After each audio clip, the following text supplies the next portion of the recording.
सस्सी एक शहज़ादी थी, एक महाराजा या राजा के घर पैदा हुई। तो उनके वालिद साहब ने समझा कि ये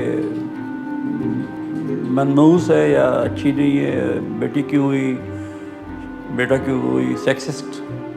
तो उन्होंने इनको एक बड़े बॉक्स में रखा और दरिया में बहा दिया। तो वो बहता हुआ बम्बोर पहुंच गया। तो बॉक्स खोला तो बच्ची देखी तो खुश हुआ, चलो बच्ची को बड़ा किया। बहुत खूबसूरत थी, शहज़ादी थी।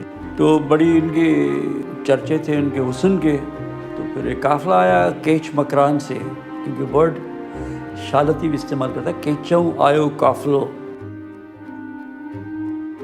तो वो भी शायद पुन्नू केच मकरान का शहज़ादा था। ससी से उसकी मुलाकात हुई कहीं।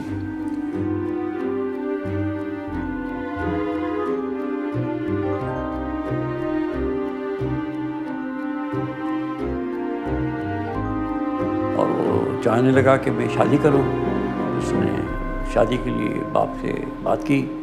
उसके भाई खुश नहीं थे, लेकिन मजबूर थे। भाई की शादी हुई तो पहली रात जो शादी थी तो उनको शादी बड़ी धूमधाम से हुई। तो उन्होंने उसको कहीं नींद की ऐसी कोई चीज़ें पिला दी जिससे वो बेहोश हो गया।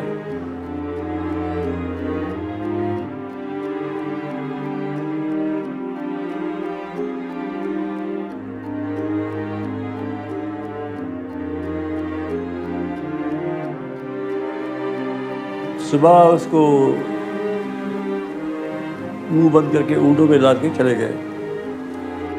ससी उठी तो बहुत परेशान हुई।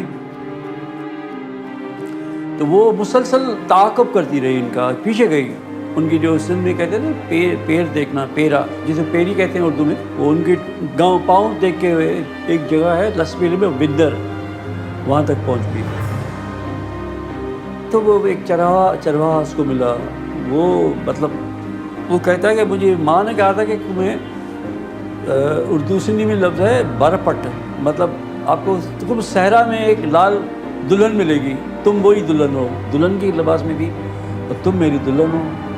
तो इसलिए फिर ससी ने बहुत रेजिस्ट किया, मतलब चीखी चिल्लाई, अल्लाह से दुआ मांगी कि मुझे आप गर्क कर दो। ज़मीन फट गई, ससी अंदर चली गई। रात को फिर पुन्नू भी वहाँ से भाग के अपने भाइयों से वहीं आया। तो कब्र बनी हुई थी, चरवाहा रो रहा था, मेरी दुल्हन चली गई कब्र में। तो फिर उन्होंने कहा कैसे गई, कह रहा ये मैंने कहा ये मेरी दुल्हन है, तो मुझे माँ ने कहा था। तो उसने भी दुआ मांगी, कब्र फट गई, दोनों मिल गए।